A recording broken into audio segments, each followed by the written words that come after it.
ನಮಸ್ಕಾರ ಎಲ್ರಿಗೂ. ಇವತ್ತು ಬೆಳಗಿನ ತಿಂಡಿಗೆ ನಾನೊಂದು ಒಳ್ಳೆ ಅಕ್ಕಿ ರೊಟ್ಟಿ ಮತ್ತು ಬೆಂಡೆ ಫ್ರೈನ ಮಾಡ್ತಿದ್ದೀನಿ. ಅದು ಬೆಂಡೆ ಫ್ರೈ ಅಂತೂ ಸೇಮ್ ರೆಸ್ಟೋರೆಂಟ್ ಸ್ಟೈಲ್ನಲ್ಲಿ ಮಂಚೂರಿಯನ್ ಟೇಸ್ಟ್ನಲ್ಲೇ ಬರುತ್ತೆ. ಈ ಬೆಂಡೆ ಫ್ರೈನ ನಾನು ಯಾವುದೇ ರೀತಿ ಕರಿಯೋದಾಗಲಿ ಹೆವಿ ಮಸಾಲೆ ಹಾಕೋದಾಗಲಿ ಮಾಡ್ತಿಲ್ಲ. ಸಿಂಪಲ್ ಆಗಿ, ಈಸಿಯಾಗಿ, ಹೆಲ್ತಿಯಾಗಿ, ಅಷ್ಟೇ ಅಲ್ಲ ಟೇಸ್ಟಿಯಾಗಿ ಬೆಂಡೆ ಫ್ರೈನ ಮಾಡ್ತಿದ್ದೀನಿ. ಮೊದಲಿಗೆ ನಾನಿಲ್ಲಿ ಒಂದು 1/4 kg ಅಷ್ಟು ಬೆಂಡೆಕಾಯಿನ ತೊಳೆದು ಕ್ಲೀನಾಗಿ ಬಟ್ಟೆಲಿ ಒರೆಸಿ ಉದ್ದುದಾಗಿ ಚಾಪ್ ಮಾಡಿ ಹಚ್ಚಿಟ್ಕೊತಾ ಇದ್ದೀನಿ. ಬೆಂಡೆ ಫ್ರೈ ನಮ್ಮ ಮನೇಲಿ ಎಲ್ರಿಗೂ ಫೇವ್ರೇಟ್ ಅಂತಲೇ ಹೇಳ್ಬೋದು. ಊಟಕ್ಕೆ ನೆಂಚ್ಕೊಳ್ಳೋಕ್ಕಿಲ್ಲ ಅಂದರೂ ಕೂಡ ಬೆಂಡೆ ಫ್ರೈನೇ ಮಾಡಿಸ್ಕೊಂಡು ತಿಂದಿರ್ತಾರೆ. ಎಲ್ಲ ಬೆಂಡೆಕಾಯಿನೂ ಉದ್ದುದಾಗಿ ಹಚ್ಚಿಟ್ಕೊಂಡು ಅದನ್ನೆಲ್ಲ ಒಂದು ಬೌಲ್ಗೆ ಟ್ರಾನ್ಸ್ಫರ್ ಮಾಡಿ ತೆಗೆದಿಟ್ಕೊತಾ ಇದ್ದೀನಿ. ಈಗ ಒಲೆ ಮೇಲೆ ಒಂದು ಪ್ಯಾನ್ನ ಬಿಸಿಗಿಟ್ಕೊಂಡು ಒಂದೇ ಒಂದು ಸ್ಪೂನಷ್ಟು ಎಣ್ಣೆ ಹಾಕ್ಕೊಂಡು 1 ಗೆಡ್ಡೆ ಈರುಳ್ಳಿನಲ್ಲಿ 1/4 ಭಾಗ ಅಂದರೆ 1 ಸ್ಪೂನಷ್ಟು ಈರುಳ್ಳಿನ ಫ್ರೈ ಮಾಡ್ಕೊತಾ ಇದ್ದೀನಿ. ಈಗ ಅದಕ್ಕೆ ಹಚ್ಚಿಟ್ಕೊಂಡಿರೋ ಬೆಂಡೆಕಾಯಿನ ಹಾಕ್ಕೊಂಡು ಒಂದ್ಸಲ ಚೆನ್ನಾಗಿ ಫ್ರೈ ಮಾಡ್ಕೊತಾ ಇದ್ದೀನಿ. ನಮಗೆಲ್ರಿಗೂ ಗೊತ್ತಿರೋ ಹಾಗೆ ಬೆಂಡೆಕಾಯಿ ಫ್ರೈ ಆಗೋದು ಒಂದು ಸ್ವಲ್ಪ ನಿಧಾನನೇ. ಹಾಗಾಗಿ ಒಂದು 10 ನಿಮಿಷ ಪೇಷನ್ಸಿಂದನೇ ಇದನ್ನ ಫ್ರೈ ಮಾಡ್ಕೋಬೇಕಾಗತ್ತೆ. ಬೆಂಡೆಕಾಯಿನ ಹಾಕಿ 1 ನಿಮಿಷ ಫ್ರೈ ಆದಮೇಲೆ ಉಪ್ಪು ಹಾಕ್ತಾ ಇದ್ದೀನಿ. ಈಗಲೇ ಅದು ಉಪ್ಪು ಹಿಡಿಯೋದು, ಸ್ವಲ್ಪ ಪ್ರಮಾಣದಲ್ಲಿ ಉಪ್ಪು ಹಾಕಿದ್ರೆ ಸಾಕು. ಅದನ್ನ ಸಣ್ಣ ಫ್ಲೇಮ್ನಲ್ಲಿ ಫ್ರೈ ಆಗೋದಕ್ಕೆ ಬಿಟ್ಟು ಈಗ ರೊಟ್ಟಿಗೆ ತಯಾರಿ ಮಾಡ್ಕೊತಾ ಇದ್ದೀನಿ.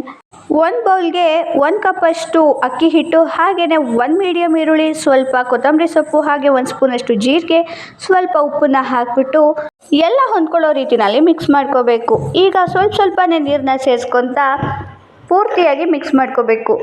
ನಾನಿಲ್ಲಿ ಹಿಟ್ಟನ್ನು ತುಂಬ ಗಟ್ಟಿಯಾಗಿ ಕಲಿಸ್ಕೊತಾ ಇಲ್ಲ, ತೆಳುವಾಗೇ ಕಲಿಸ್ಕೊತಾ ಇದ್ದೀನಿ.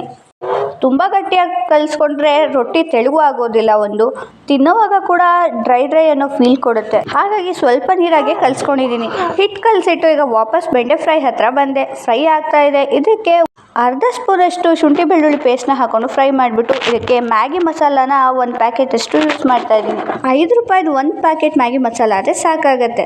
ಲೋಳಿ ಅಂಶ ಇಲ್ಲಿ ಪೂರ್ತಿಯಾಗಿ ಹೋಗಿಲ್ಲ, ಹಾಗಾಗಿ ಇದನ್ನ ಇನ್ನೊಂದು ಸ್ವಲ್ಪ ಹೊತ್ತು ಫ್ರೈ ಮಾಡೋದಕ್ಕೆ ಬಿಡ್ತಾ ಇದ್ದೀನಿ. ಮತ್ತೆ ಫ್ಲೇಮ್ನ ಸಣ್ಣ ಊರಿನಲ್ಲಿ ಇಟ್ಬಿಟ್ಟು ಒಂದು ತಟ್ಟೆ ಮುಚ್ಚಿ ಒಂದು 5 ನಿಮಿಷ ಹಾಗೆ ಬಿಟ್ಬಿಟ್ರೆ ಲೋಳಿ ಎಲ್ಲ ಕಮ್ಮಿ ಆಗುತ್ತೆ. ಹಾಗಾಗಿ ತಟ್ಟೆ ಮುಚ್ಚಿಟ್ಟು ಈ ಕಡೆ ರೊಟ್ಟಿ ತಟ್ಟೋದಕ್ಕೆ ತಯಾರಿ ಮಾಡ್ಕೊತಾ ಇದ್ದೀನಿ. ಕಾವಲಿನಲ್ಲಿ ರೊಟ್ಟಿ ಯಾವುದು ತಕರಾರು ಇಲ್ದಿರ ಚೆನ್ನಾಗಿರಬೇಕು ಅಂದರೆ ಫಸ್ಟು ಅದಕ್ಕೆ ನಾವು 1/2 ಸ್ಪೂನಷ್ಟು ಎಣ್ಣೆ ಹಾಗೆ 1 ಸ್ಪೂನಷ್ಟು ನೀರನ್ನು ಮಿಕ್ಸ್ ಮಾಡಿ ಚುಮ್ಕಿಸ್ಕೊಂಡು ಸವರ್ಕೊಂಬಿಡ್ಬೇಕು ಕಾವಲಿನ. ಅದಾದಮೇಲೆ ರೊಟ್ಟಿ ಹಿಟ್ಟನ್ನು ತೆಳುವಾಗಿ ತಟ್ಕೊಂಡು ಒಲೆ ಮೇಲೆ ಇಡಬೇಕು. ತೀರಾ ತೆಳುವಾಗಿ ನಮ್ಮನೇಲಿ ಇಷ್ಟಪಡೋದಿಲ್ಲ, ಹಾಗಾಗಿ ಒಂದು ಮೀಡಿಯಮ್ ಅಂದರೆ ತೀರಾ ತೆಳುವಾಗೂ ಇಲ್ಲ, ತೀರಾ ದಪ್ಪದಾಗೂ ಇಲ್ಲ, ದೋಸೆ ಸೈಜಿಗೆ ತಟ್ಕೊಂಡಿದ್ದೀನಿ. ಮಧ್ಯ ನನ್ನ ಮಗ ಕೂಡ ನನಗೆ ಬೆಂಡೆ ಫ್ರೈ ಹಾಕ್ಕೊಡು ಅಂತ ಬಂದು ಹಾಕ್ಸ್ಕೊಂಡು ಹೋಗ್ತಾ ಇದ್ದಾನೆ. ಅವ್ನಿಗದು ಬೇಯೋಷ್ಟನ್ನು ಕಾಯೋ ಪೇಷನ್ಸು ಇಲ್ಲ. ಪರವಾಗಿಲ್ಲ, ಅವನು ಹೇಗೋ ತರಕಾರಿ ತಿಂತಾನಲ್ಲ ಅನ್ನೋದೇ ಸಮಾಧಾನ. ಈಗ ನೀವೇ ನೋಡ್ಬೋದು, ಬೆಂಡೆಕಾಯಲ್ಲಿರೋ ಲೋಳಿ ಅಂಶ ಎಲ್ಲ ಪೂರ್ತಿಯಾಗಿ ಹೋಗಿದೆ. ಇದಕ್ಕೆ ಕೊತ್ತಂಬರಿ ಸೊಪ್ಪು ಹಾಕಿ ಲಾಸ್ಟಲ್ಲಿ ಗಾರ್ನಿಷ್ ಮಾಡಿಕೊಂಡ್ರೆ ಆಯಿತು. ನಮ್ಮ ಬೆಂಡೆ ಫ್ರೈ ಕೂಡ ರೆಡಿ ಆಯಿತು. ಆ ಕಡೆ ರೊಟ್ಟಿ ಕೂಡ ಬೇಯ್ತಾ ಇದೆ. ನೀವು ಒಂದ್ಸಲ ಖಂಡಿತ ಟ್ರೈ ಮಾಡಿ ನೋಡಿ.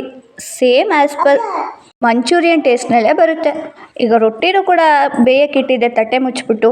ಯಾವಾಗಲೂ ಅಷ್ಟೇ, ನಾವು ರೊಟ್ಟಿನ ತಟ್ಟಿ ಬೇಯಕ್ಕಿಟ್ಟಾಗ ತಟ್ಟೆ ಮುಚ್ಚಲೇಬೇಕು, ಕಂಪಲ್ಸರಿ ಅದು. ಆವಾಗ ಕಾವಲಿನಲ್ಲಿ ಯಾವುದೇ ರೀತಿ ಕಷ್ಟ ಇಲ್ದಿರ ಆರಾಮಾಗಿ ಎತ್ಬೋದು. ನೋಡಿ, ರೊಟ್ಟಿನ ನಾನು ಕಷ್ಟಪಟ್ಟು ತೆಗಿಯೋ ಹಾಗೆ ಇಲ್ಲ, ಅದೇ ಬಂದುಬಿಟ್ಟಿದೆ. ಈಗ ನಮ್ಮ ರೊಟ್ಟಿ ಹಾಗೆ ಬೆಂಡೆ ಫ್ರೈ ಎರಡೂ ಕೂಡ ತಯಾರಾಗಿದೆ. ಇದನ್ನ ತಟ್ಟೆಗೆ ಸರ್ವ್ ಮಾಡ್ಕೊತಾ ಇದ್ದೀನಿ. ರೊಟ್ಟಿ ಬೆಂಡೆ ಫ್ರೈ ಎರಡೂ ಒಂದೊಳ್ಳೆ ಕಾಂಬೋ ಅಂತಲೇ ಹೇಳ್ಬೋದು.